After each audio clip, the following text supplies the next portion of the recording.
We appreciate your presence at this difficult time. May Almighty protect us during this pandemic. I would like to thank you each and everyone who are here and extend my hearty welcome to Dr.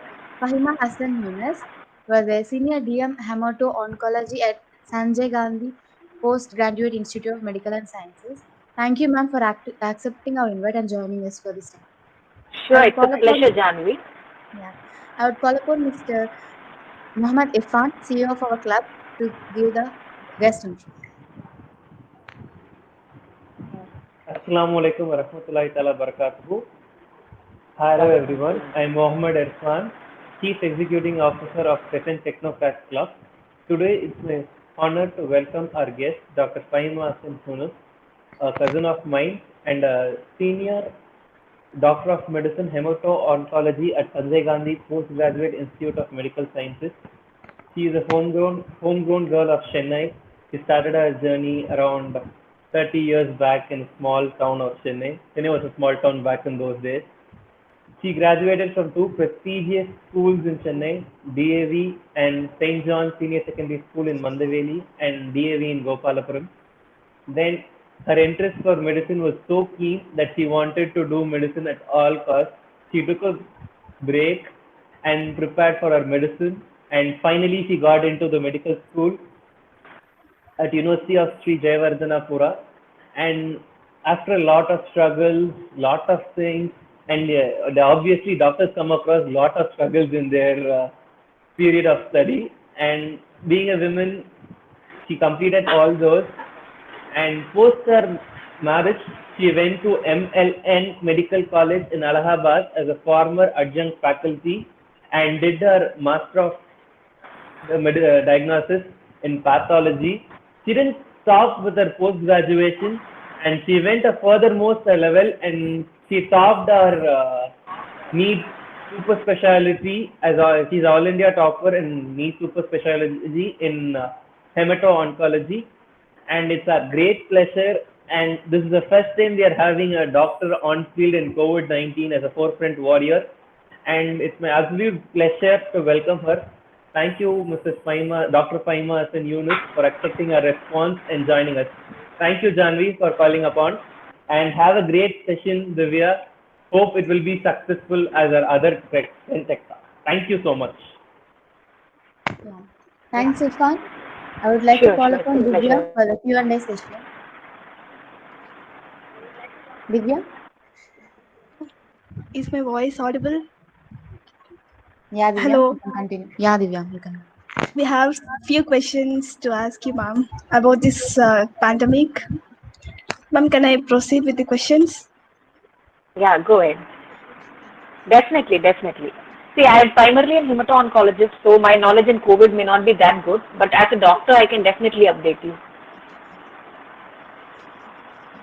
What measures and I ideas, cannot hear you, Divya. ma'am, is this audible now? Hello, ma'am. Yeah, now it's quite audible. Okay. Can Yeah, you tell me. please elaborate on what measures and ideas formed on combat this pandemic? See, the first measure is self-discipline. Okay. The vaccine which has been tried by the Oxford, it's still on trial. It's not yet available. The Chinese have, of course, started to use it on the population. But the best way that we can protect ourselves is by wearing masks and performing proper hand hygiene and observing social distancing. So this is what is expected of a lay person or a common man in order to, control this pandemic. And it is quite successful. There's a lot of countries which has really controlled this pandemic with such simple procedures. And I think you all know how to have a proper hand wash and how to wear your mask properly, right? Hope so. Hmm. Person turns on COVID It has to be positive. Ma'am, okay. when a person turns on COVID positive, what is the discipline to be followed to assure safety of both affected individual as well as the community, ma'am? Yeah. First thing he has to do is, like when he starts having symptoms, especially in this pandemic, when you are having like a rhinorrhea or nasal discharge or change of voice or anosmia or when you cannot smell things, or fever most commonly, the first thing is to isolate yourself, because the diagnostic test itself takes 24 hours for it to come. Okay, the best thing is to wear your mask, again wash your hands and isolate yourself within your home. Okay, and when your test comes out to be positive, it is imperative that you get quarantined inside your home. You have to be quarantined in a room which has its own restroom. Okay, and you should ensure that you should always wear a surgical mask all the time, and that you reduce your exposure with your contacts and other family members. All the food and etc. can be given in disposable stuff, and all the contaminated objects can be discarded off with a plastic cover. Okay, so this is the best way. Use your own restroom and try not to come out of the room in order to protect your family members or your co-inhabitants from getting infected.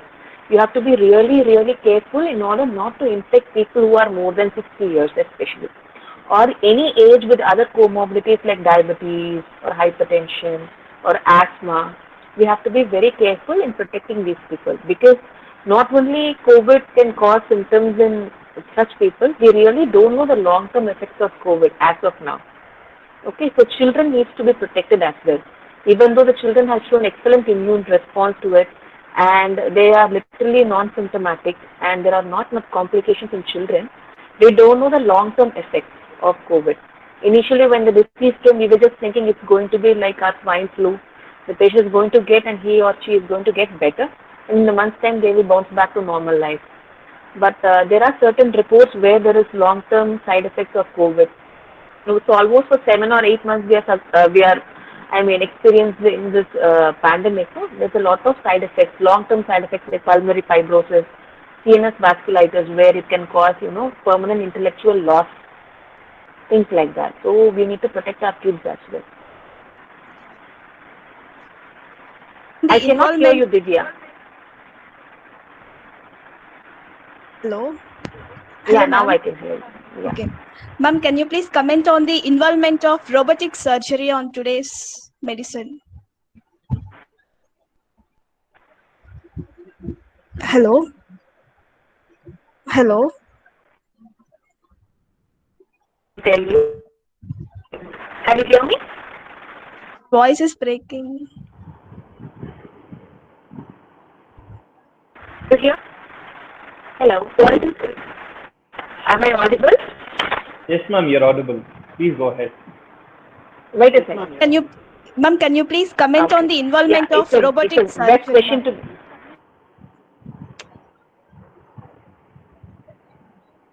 Am I audible?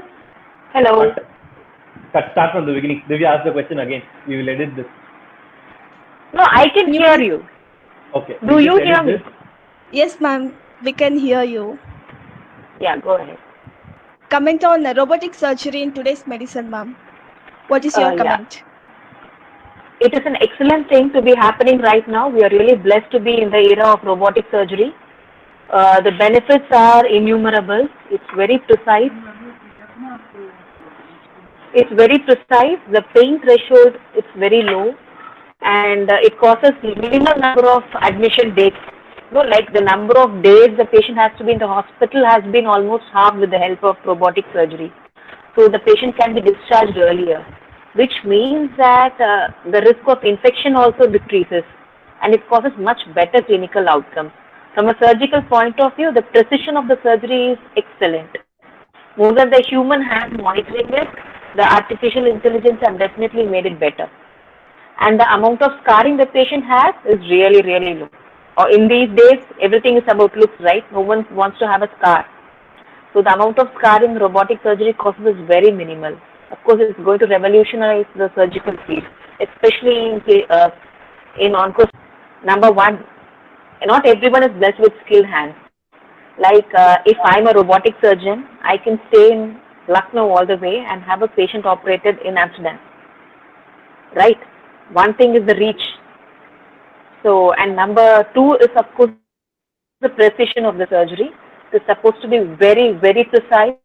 Pain cause is very, very less, and the chances of infection are very less.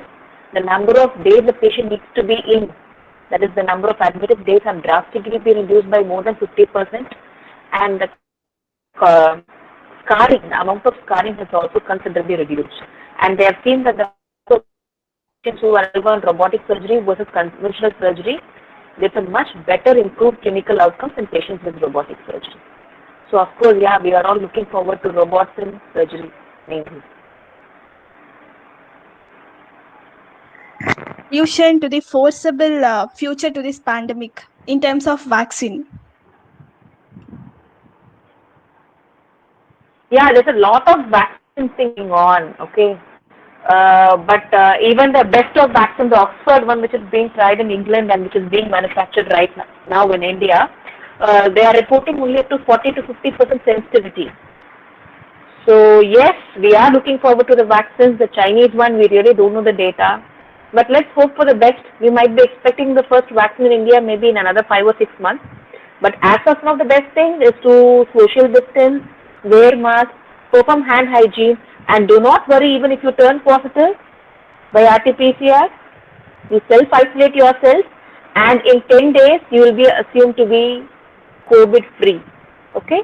Protect the elderly and protect the children, protect the ones with comorbidities. Okay? This is the best that we can do as of now. We'll have to wait at least 3 months, minimum of 3 months to a maximum of 6 months for the availability of vaccines. Okay? Let's hope for the best. And it's also being said like dengue, it also has multiple types. Okay, so we might not be able to actually get.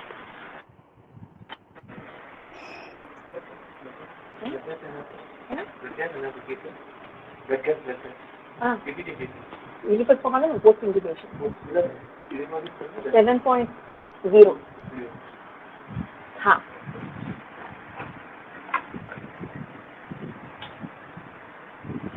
I cannot hear you, Divya, again. Shall I proceed to next question, ma'am? Sure, go ahead, go ahead. Medical sensors. I could not hear you. Okay, biomedical sensors. Right now, when you guys were trying to call me, I said, I had just intubated a patient. Even there, we use a lot of biomedical sensors. Okay, without biomedical sensors, there is nothing in medicine. For everything, we take the help of biomedical sensors.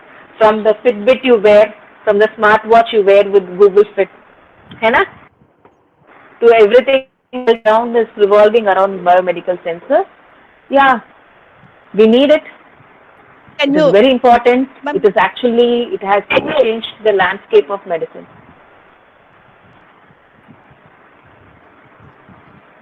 Yeah, tell me.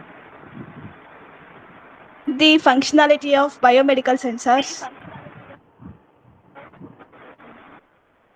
Functionality in the sense, what do you want to know?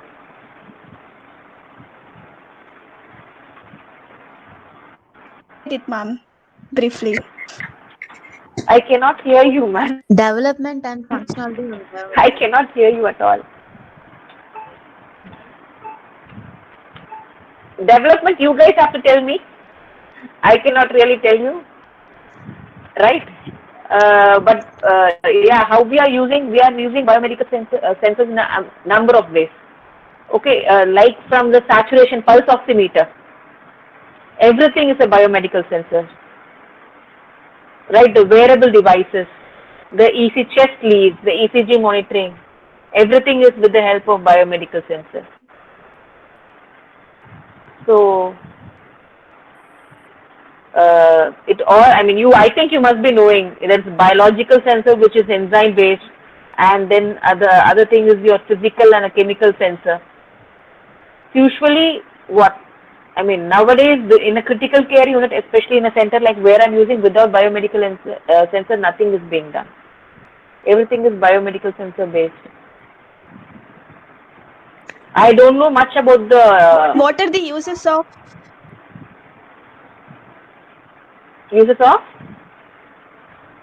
Hello? Your voice is breaking, man. Yes, not at all audible. Yeah, now it's audible. Okay. Ma'am, uses of artificial intelligence in the field of medicine. See, I still believe in human intelligence. Okay. But we don't. I'm a trained. Come on. As a treating We are physician, computer science it is engineers your brain. and It's your brain which you have to make use of. But yes, in diagnostics, artificial intelligence are revolutionizing. Especially in radiology, in pathology, it's doing really good things. It's able to predict things, it's able to analyze things, it's able to fasten the diagnosis, it's helping the clinicians to make better decisions. So yes, artificial intelligence in medicine is going to be a big thing, and let's hope it doesn't replace the doctors. Like there you was think a that it can technology. replace doctors? No, definitely not, because you always, in healthcare, you need a human touch, always. But in diagnostics, yes, maybe the radiologist will go out of job quite soon, but not for us physicians. That's a very obvious answer from a person like you. And I have two questions. Divya, are you done with your questions? Yeah. I'm done with my questions. Both treatments and diagnostics have come a long way in terms of oncology. And any advancements in the field in particular? As an oncologist, Hematology, yeah. Oncology has come a huge way, Irfan. I'm very proud to be in this field because, like, we are making every day a million lives better. For example, today we literally saved a patient who would have died if he had come to us maybe even 6 years ago. So we are doing something called targeted therapy. Now everything is involving around your genes. Like the genetic mutations is what causes malignancies in us, right?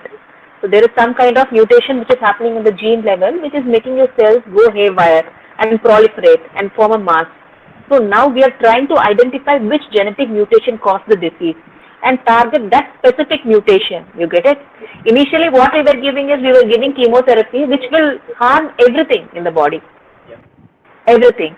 Like that's why you would have seen cancer patients without any hair, losing weight, vomiting, right? Right now it's not that way. Like the best example would be something called chronic myeloid leukemia. The entire world was fascinated with the advent of something called imatinib, which was a targeted drug. Okay, it is caused by derangement of BCR-ABL, the genetic mutation occurs there. So this specific drug, it inhibits that tyrosine kinase, which causes that mutation. So it doesn't do anything else, it just does that. So these patients are able to live right now just taking a single tablet, which kind of goes and normalizes the genetic imbalance. Okay, so just like how you are taking metformin for your diabetes, or how you are taking atenolol for your hypertension, our blood cancer patients are also living just with taking one tablet.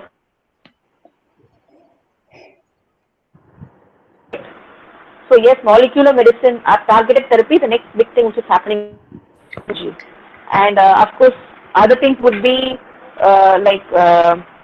there is something CD markers based therapy. Again, this is also a form of targeted therapy where we are giving antibodies to antigens which are present on cells, monoclonal antibodies.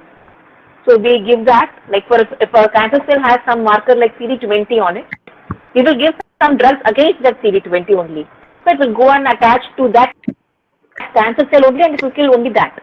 Yeah. You get it? So only the cancer cells are affected. So we have come a long way from giving some blanket therapy to specific therapy, and also we are also blessed with something called PET scans, which is positron emission tomography scans, where we can identify where the cancer is.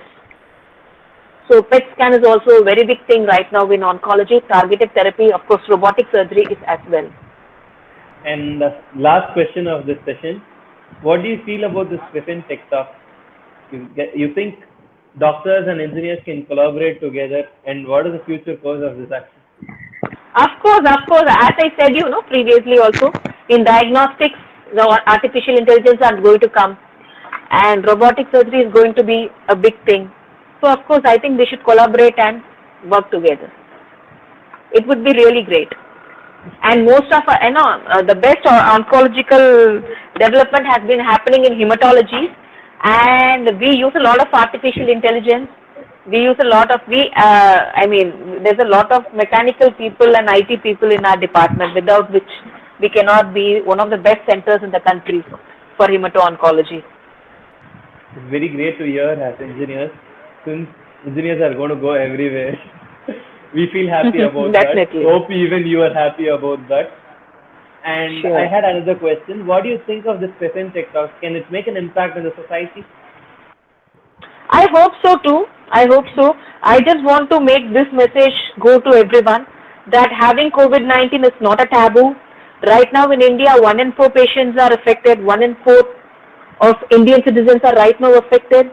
Just if you have already got it, very well and good. But still, you will have to practice hand hygiene, proper wearing mask, good number, or good amount of, or good type of mask, and to wash your hands at least for 2 minutes after you come from outside, and to protect the elderly, the ones with comorbidities, and the children.